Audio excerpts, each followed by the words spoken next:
Welcome back, Blueshirts fans, to episode number 695 of the Locked On New York Rangers podcast. I'm your host, John Chick. Just want to thank you guys, as always, for making Locked On New York Rangers your first listen every day. We are free and available on all platforms. And the Rangers, coming off of a disappointing 3-0 road loss against the New York Islanders, their fourth straight loss, their second loss of this back-to-back after falling to the Colorado Avalanche the night prior in a shootout. And you know, in general, I don't think that this game was quite the train wreck that the final score would indicate, and quite the train wreck that, certain people on social media might be making it out to be. I would certainly say it was not a good night for the Rangers, but I don't know. I mean, I thought it was one of those games where, they outchanced the Islanders. They at times outplayed the Islanders. I thought they spent more time in the attacking zone than the Islanders did to the Rangers. It was just one of those nights where the puck wasn't going to go in the net. Fantastic performance by Ilya Sorokin. You have to give credit where credit is due. They had the edge in net because obviously the Rangers went with Jaroslav Halak in this game, and we're going to talk about his performance for sure. Thought he was just kind of okay. I'll have more details on that in a little bit here. But just going to kind of talk about this game, start with some general thoughts. Also want to get into the play of Julien Gauthier. That was certainly a positive coming out of this game. He makes his season debut for the New York Rangers after a short stint with the Hartford Wolfpack. Also want to talk a little bit about the injury to Vitali Kravtsov, which is, of course, what prompted the Rangers to call Julien Gauthier back up to the Rangers. Got to talk about this near highlight reel goal by Kaapo Kakko. I mean, if this had gone in, it would have been, play of the week, play of the month, whatever it might have been. But just a fantastic individual effort by him on this play. Did everything but score. Also going to have a bold prediction for the New York Rangers this weekend. They will be playing at the Dallas Stars at 2 on Saturday, and then at the Coyotes at 8 p.m. on Sunday. And that's not the prediction. That's literally what's happening. But I'll have the prediction a little bit later in today's episode. For starters, just the fact that the Rangers have lost 4 straight games is somewhat striking to me. Yes, I know 2 of them were in overtime, but it's still 4 straight losses. And it's crazy because, and some of you guys might be aware of this, some of you may not be, but all season last year, excluding the Eastern Conference Final against the Tampa Bay Lightning, the Rangers did not lose 4 consecutive games the entire season. And only twice in the regular season did they lose 3 consecutive games at all. One was fairly early in the season, and one was the 4th to last game of the season, the 3rd to last game of the season, and the 2nd to last game of the season. And by then, the Rangers were pretty much locked into their playoff spot. They were getting guys some rest that needed some rest, and, it happened. It wasn't really that big of a deal. But now, the only time last year that they lost 4 in a row was the Eastern Conference Final against Tampa, and they've already done it just a handful of games into the season here. And we'll see how they respond to it. This team is being tested right now, and you go on the road against the Dallas Stars. They're off to a nice start this season. They're on top of their division, 4-2-1. Then you play the Coyotes, who are in dead last in that very same division. So we'll see if the Rangers can bounce back from it. But again, this game last night, it wasn't great, but I just think it's a case of running into a hot goalie. That's what the Rangers have been doing quite a bit of lately. And just not getting the results, not getting rewarded for the amount of scoring opportunities that you produce. That's pretty much what happened with the Rangers last night. I mean, they outshot the Islanders 41-29. They won 49% of the faceoffs, did the Rangers, so they were, competitive on the dot. They out-hit them 43-35. Both teams went 0 for 3 on the power play, and I thought the Rangers, once again, just spent more time on the attack than the Islanders did. But it's interesting because it was such a contrast to the game the night prior against the Avalanche. The game against the Avalanche was just wide open hockey. It was a goaltending clinic. Otherwise, that game would have been a lot more high scoring than it was. But guys just flying up and down the ice, very high pace, very entertaining. That game I saw did some of the best numbers that any hockey game has done, any regular season hockey game has done in quite some time. I don't have the exact stat in front of me, but I want to say that it averaged 750,000 viewers and peaked at 1 million, something along those lines. So that's great to see as well. But yeah, I mean, that was a wide open game. And in this game, at times, as has been the case with Rangers Islanders over these past couple of years here, at times it was just kind of a slog. And I know the Islanders have a new coach, but they seem to be playing the same style of hockey, just kind of low event, slow pace, grinded out kind of games. And I think at times that can frustrate the Rangers. I don't know if that's what happened last night. I mean, the Rangers, they cracked the armor, but couldn't, penetrate the armor, I guess. I think I just made up an analogy there. But like I said, a ton of scoring chances for the Rangers, just could not finish. Unfortunate that they weren't able to do that. But again, running into a very talented and very hot goalie in Ilya Sorokin. And want to talk a little bit about the lineup, and then, like I said, we'll turn our attention to some other things. I want to also certainly get into the play of Julien Gauthier, who I thought, once again, was one of the bright spots for the Rangers in this game. But as far as just the lineup itself, the top six has been what the Rangers have been rolling with, and we'll see if they want to make some changes going forward. It's tough to say whether or not they should do that because, you look at these last couple of games here and the Rangers aren't scoring any goals, but by that same token, they're producing a lot of scoring chances. I believe, I have it written down here somewhere, I believe, though, in these last two games combined against the Islanders and against the Avalanche, the Islanders, a team that has given the Rangers some fits over the past few years, and the Avalanche, obviously the defending Stanley Cup champions, in those two games, the Rangers have gotten 85 shots on goal. So it's not really a case of not creating any chances, not getting any shots, not having any chemistry within the lines. It's more just a case of not being able to finish. If that's enough to prompt Gallant to, reconfigure his lines and try some different things in this weekend series, they'll be against the Stars and against the Coyotes, then I understand that. I'll also understand if he wants to, stay the course here with these lines, because I don't think it's for a lack of scoring opportunities that the puck isn't going in the net. But the top six was the same. You've then got a third line of Barclays Goodrow, centering Jimmy Vesey on the left wing, Julien Gauthier on the right wing. Gauthier was once again called back up because Vitali Kravtsov is out of the lineup. Kravtsov, it looked like, hurt his arm in the most recent game, and he is considered day-to-day, which, again, one of those vague injury terms that we hear so often. Will he be out there this weekend? We'll see. And if he is out there, what happens with the lineup? Does Gauthier come right back out? I don't think I would do that because Gauthier had a strong game here. We'll see it, and we'll get more into that topic when we talk about Gauthier. But then you had the fourth line of Carpenter centering Blais on the left wing, Ryan Reeves on the right wing, and then you had the same four defensemen that the Rangers always go with, and you had Libor Hajek dressing for his second consecutive game over Zach Jones. He plays with Braden Schneider. And, Hajek, he caught a lot of flack for the Rangers' first goal. He was kind of out of position. But honestly, I'm going to break down that goal in a little bit as well when we talk about Halak. No Ranger on the ice looks good on this play. It wasn't just Hajek. I'd prefer the Rangers go back to Jones sooner rather than later. I think he has more upside. And I think with Jones, he hasn't been great to start the season, but I think you have to let him take his lumps a little bit and just kind of develop on the fly. He's not going to do that if he's watching a bunch of games from the press box. So we'll see what happens there. And like I said, in just a second, I do want to go ahead and talk about the play of Julien Gauthier. But first, just got to let everybody know that today's episode of Locked On New York Rangers is brought to you by BetOnline.net. BetOnline.net is your number one source for betting football and the start of the new basketball season. Find all the latest player developments, team matchups, news, podcasts, and in-depth analysis on every game.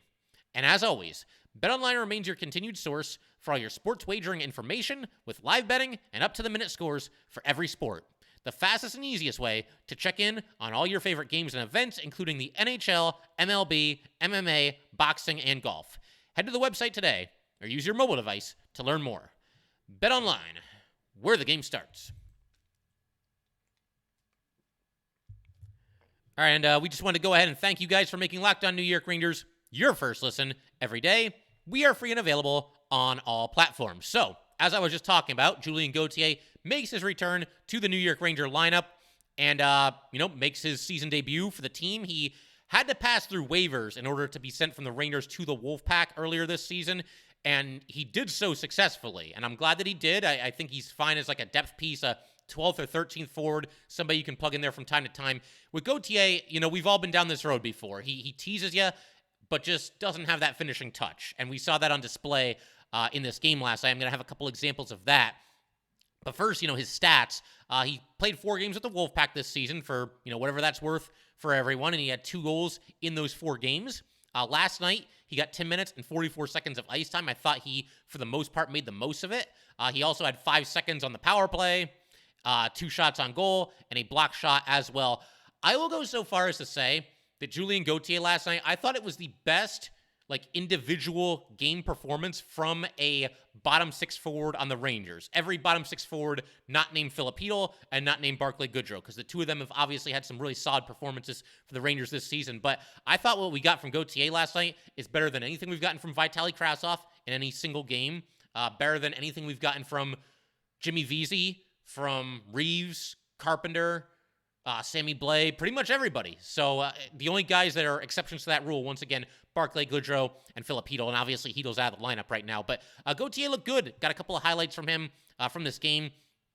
Early in the first period, still scoreless at this point. Gauthier goes in hard up the right side, turns to his left, moves hard to the net, and you guys know the rest. He does not score. I will say, though, he came closer to scoring on this one, I would think, than he has on a lot of these opportunities in the past. Ilya Sorokin had to kick out his right pad, made just an awesome skate save. So Gauthier was really, really close to actually finishing this opportunity here, which has always been his bugaboo pretty much ever since he's come into the NHL. Shows the speed, shows the size, obviously, and, just can't replicate the success that he's had in the AHL. And it's funny because when he was on the Wolfpack, we saw that very same play.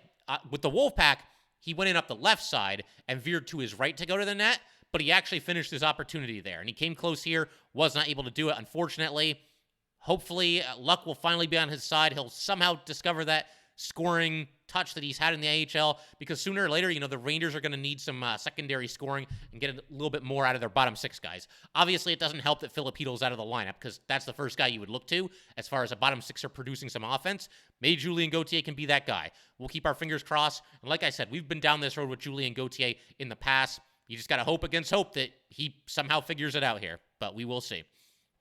There was also, second period I thought was a pretty eventful period for Julien Gauthier. There was another play where he went hard to the net again, did not score again, but this time he drew a penalty. Pajot had to slash Gauthier to prevent the scoring opportunity. So that was good. Rangers got on the power play as a result of a nice play by Julien Gauthier. There was also a play later in this period. He was up the left side. It was a 2-on-1 situation and took a shot, looked like a pretty good shot, but again, Sorokin was on his game, deflected it, and it went out of play. And then there was a situation later in this game, and I was intrigued by this. I don't know if this was a case of a partial line change or if Gallant was juggling his lines by this point, but Gauthier was actually out there with Artemi Panarin, and Panarin made a pass from just inside the Ranger blue line to his right, in deep to Julien Gauthier. Gauthier had the opportunity to potentially shoot here, but he was at a really tough angle, so he instead went behind the net and then passed out in front. It was a nice sustained offensive possession for the New York Rangers here, but at least he got the pass from Panarin and, showed some burst and went around behind the net and kept the play alive. Could have shot it, chose not to, but we'll see what happens with Julien Gauthier going forward. And as far as him potentially being sent down in the future, my understanding, I saw this explained not too long ago, is that Gauthier can now be sent down without having to pass through waivers, but if he plays 10 games with the Rangers, then he would have to be he would have to pass through waivers to be sent back down to the Hartford Wolfpack. So we'll see how that whole situation shakes out. It's possible that once the entire team is healthy, if you get like Hedl and Kravtsov back, then Gauthier might be the odd man out, and he might head back down to the AHL, especially if he's played less than 10 games, because in that situation, if I'm understanding this correctly, he would not have to pass through waivers. So we'll keep our eye on that as well. And Kravtsov, again, day to day, it'll be interesting to see if he can play this weekend, who comes out of the lineup. I don't think he can take Gauthier out of the lineup for Saturday because he played well in this game. So if Kravtsov goes back in, maybe Kravtsov gets his third line spot back. Maybe Kravtsov is the healthy scratch. Maybe Kravtsov is on the third line. You move Gauthier to the fourth line. And maybe Ryan Reeves comes out of the lineup. He's played every game so far this year, and I do like Reeves, but I don't think he's somebody that needs to play all 82 games. Jimmy Vesey remains an option as well as far as who comes out, so we'll see. But, Gauthier, an encouraging debut here. I'm still a little bit skeptical if this is going to be his aha moment where he goes on to become a great player for the Rangers. We'll see. We've seen him have some opportunities. Just hasn't been able to take advantage of them, at least thus far in his career. But, hey, fingers crossed that that's what happened, because that's what will happen, Because, if you're going to be a Stanley Cup winning team, you're going to need certain guys to kind of surprise you and play above their expectations for the season. Maybe Gauthier can be that guy. We will see. But in just a second, going to keep rolling here and continue, talking about this game last night. Definitely want to talk about the Kaapo Kakko goal that almost was. Just a fantastic individual effort by him on that play. Also, you get into the play of Jaroslav Halak. And like I said, going to have that bold prediction for you guys at the end of today's episode. It's not the most original thing ever, but I think you guys will like it nevertheless. So, just a second. We will certainly get into that Kakko highlight reel play in the first period there.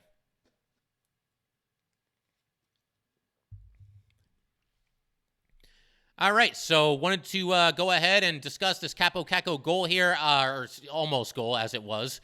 Kakko, just a ridiculous move. He basically eluded the entire New York Islanders defense, just went around everybody, protected the puck, had guys just kind of flailing for him. Seriously, like he went around like 3 players on this play, went to the doorstep, and looked like he was going to score just a beautiful goal. And unfortunately, Ilya Sorokin kicked out his right pad, made the save with his skate, kept the puck from going in.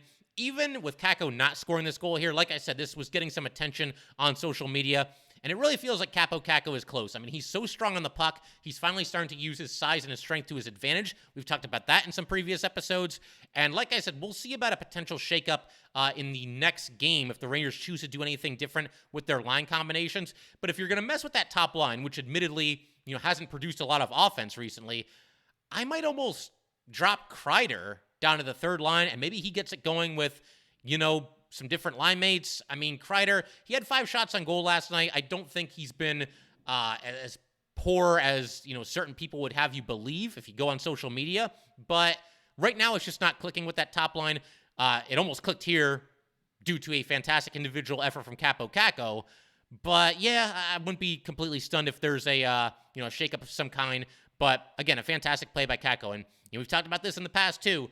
But you look at all these former first-round picks by the New York Rangers. You got Kakko, you got Lafreniere, you got Hedl, you could even throw Gauthier in there. You've got Kravtsov.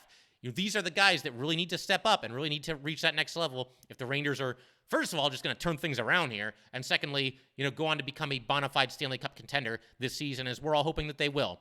Kakko and Lafreniere, they've both been a little bit hot and cold this season. For the most part, I think they've played well. Hedl looked really good before he got injured. Kravtsov, he's a work in progress, to put it pretty kindly right now. And then Gauthier, who knows? I mean, the ultimate wild card and the ultimate, man, if we could get something out of this guy, that's just a tremendous bonus. We'll see. We'll see how that shakes out. Wanted to get into the play of Jaroslav Halak, though. He had a little bit of a weird night. He looked like he was kind of fighting himself early in this game. The Islanders were putting the puck at the net, and he was making all the saves, but nothing looked like it was coming easy for him. Just kind of fighting everything off and not catching anything cleanly, kind of fighting everything and steering it into the corner. So he did all right. He did all right. But, as far as the goals that were scored, none of them were like, I would say the second one was pretty indefensible. None of them were indefensible, but he didn't get a whole lot of help here either, and I'm going to break down these goals to kind of illustrate my point. The first goal was by Palmieri, and this is the worst goal that the Rangers gave up on the night. Palmieri up the left side. He goes through Braden Schneider. Libor Hayek, for some reason, is chasing somebody into the corner. You've got Trocheck just kind of reaching for the puck, and he couldn't get it. It came loose to Pajot. It went off Pajot's stick, and then Palmieri picked it back up, and he scored. Panarin was kind of late getting there, and I saw Lafreniere. He kind of turned back up the ice. I don't know if he thought the Rangers had gained possession of it, but Lafreniere was skating out of his zone and toward the neutral zone when this goal was scored. So as I mentioned in the intro, nobody looked good on this goal at all. And, the Islanders took advantage of it. Unfortunate because the Rangers, I thought, had the better play to that point, but just not a good goal here. Got outworked a little bit and just did not defend as well as we know this team is capable of defending. As far as the second goal, the one scored by Bailey, you had the puck. It got chipped over Keandre Miller's stick and into the attacking zone. Barzal's dancing with the puck along the boards. He circles back, passes over to Pelech along the boards. Pelech in deep to Bailey for the tipping goal. Trouba was a little bit late getting there. And, that goes to another theme that I've picked up on this season as well, that the Rangers they're making it too easy for opposing teams to get to the front of their net. It just doesn't seem like there's enough resistance there. It seems like it's happening a little bit too easily, and that's something that you would think the Rangers will correct going forward. The defensemen on the Rangers are just too good to allow this to continue to happen. There's just been too many times where guys, they'll be skating up the right side or up the left side along the wing, and they'll just kind of veer toward the net, and they'll just be on the doorstep before you know it. They'll go outside a defenseman, get around him, and the next thing you know, they're on the doorstep with a stuff-in opportunity. So kind of a variation of that here on this second goal by Bailey, but it's something that the Rangers are definitely going to have to correct going forward. The third goal, also scored by Palmieri. Got a face-off in the Rangers zone. The face-off was won by the Islanders. You get a slap shot from the point. The puck went right to Palmieri in the high slot area. He turns and shoots. Kreider was there, Miller was there, but I can't really put it too much on them just because, mean, I guess they could have been a little bit quicker to get on the puck, but this went right to Palmieri. He was just in the right place at the right time, turned and burned, threw the puck at the net. It went in, and by that point, this game was definitely over because it was getting pretty late in the third period, and the Rangers just could not solve Sorokin, as we've mentioned. So as for Halak, his performance as a whole, he's basically got one awesome start. That was his first start against the Jets. He's had one really bad start. That was his second start against the Blue Jackets, and kind of a middle-of-the-road start here against the Islanders. I mean, the first and third goals were maybe stoppable, but again, just didn't really get a ton of help, and some bad puck luck on that third one, I thought, as well. So we'll see. I mean, I still do like the pickup of Halak. I know a lot of people now are saying, like, oh, man, should have never let Georgie go. Should have never let Georgie go. Look, Georgie was gone. There was nothing you could do. The Rangers could not afford to shell out any kind of significant money to their backup goalie. He had trade value, as we saw in the trade that Drury made, and he had an opportunity to go be a starter somewhere. Georgie, sooner or later, was going to be a starter somewhere around this league. He's getting his chance with the Avalanche. Good for him. The Rangers needed a new backup, just somebody to sign a one-year deal and, spell Igor every now and then, and that's what Halak is going to do this season. But we shall see how this continues to shake out going forward. The one thing, though, that I took issue with recently, and I'll mention it again here, is I'm just not sure why Jaroslav Halak needs to be starting 3 out of 5 games for this team. I questioned that when it happened because, Sunday, the Rangers were playing the Blue Jackets, and they started Halak. And the 4 games after that were in the form of a pair of back-to-backs. So unless Gerard Gallant deviates from his strategy of never playing Igor Shesterkin in both games of a back-to-back, and we'll see what happens this weekend, but unless he deviates from that plan, then we're going to have a situation here where Jaroslav Halak is going to play 3 out of 5 games for the Rangers, and that just doesn't need to happen, especially this early in the season. It's not like Igor has been like just grinding and grinding and grinding. I mean, where are we now? 8 games into the season. No reason for that to be happening where you've got your Vezina winning goalie sitting on the bench for 3 out of the 5 games. So didn't really understand the need to go with Halak in the Sunday game against the Blue Jackets. Now, it's always possible that maybe Gallant will deviate from that plan. Maybe this weekend, and maybe that's been the plan all along. Maybe this weekend, the fact that the Rangers play at the Stars at 2 p.m. on Saturday, and then they play at the Coyotes at 8 p.m. on Sunday. Maybe that's a situation where Igor could play both of those games. The timing of both games kind of lends itself to doing that because you have an afternoon game followed by a night game. Although, I don't know how much of a difference that really makes. I mean, if you're sore the next day, you're sore the next day. I don't think a couple of hours is really going to make a difference. But if there's ever a time where Gallant was going to go against his strategy of not using Igor in back-to-backs, this would seemingly be it. Once again, first of all, because of the time difference, and secondly, because the Rangers have lost 4 straight games, and they need to turn around and get everything rolling here. One other just casual observation that I had from this game, Rangers-Islanders, I've talked about recently how this rivalry feels like a little, I don't want to say dead because it's still Rangers-Islanders and people are still really into these games and Ranger fans invade their arena. A couple of Islander fans come to Madison Square Garden. So, I mean, the rivalry's alive and well, but the chippiness and the nastiness hasn't really been there in recent seasons. It was in this game last night. I thought the stage was set in the first period. There was a situation where the puck bounced into the air, and Jaroslav Halak had to reach up and glove it, and he did that. The whistle blew, and you've got like 5-on-5, everybody pushing and shoving each other, getting in each other's faces. Lindgren was involved in a lot of extracurriculars last night, so maybe we're getting back to that, a little bit of nastiness between the Rangers and Islanders. And that's not to say there haven't been any incidents over the past few years, but when I think of like the teams that the Rangers, it really gets nasty with, I think Penguins, I think Flyers, I'd say probably the Devils a little bit. I'd even say the Carolina Hurricanes, and especially in that playoff series last season. And maybe the Lightning too. You know, that Eastern Conference Final, I think, is going to pour more fuel on that fire when these two teams play each other. Of course, they already played each other on opening night, but going forward this season as well. As far as the bold prediction, again, it's not the most original thing, but I'm going to go out on a limb here. I'm going to stick my neck out for the Rangers, so they better have my back here. I'm going to say that they sweep this back-to-back this weekend on the road against the Stars and the Coyotes. Again, I believe I mentioned this earlier. The Stars are 4-2-1. The Coyotes are 2-4. But I just think the Rangers are due. I think they're going to snap out of it.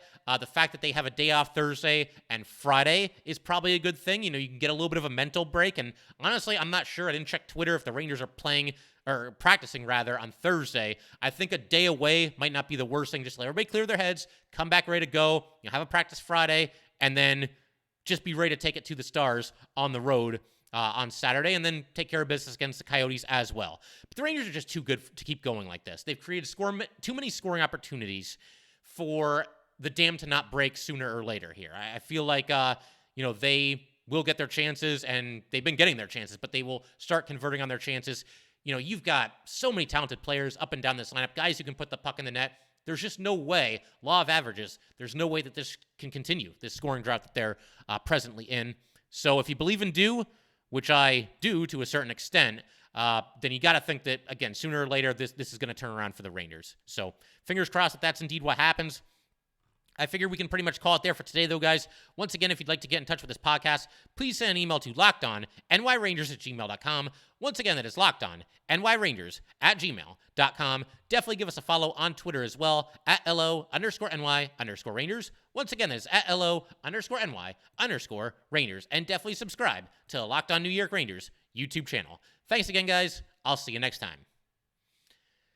Thanks for making Locked On New York Rangers your first listen every day. For your next listen, check out the Locked On Sports Today podcast. The biggest stories of the day, plus instant reactions, big game recaps, and the take of the day. Available on Odyssey app, YouTube, and wherever you get your podcasts.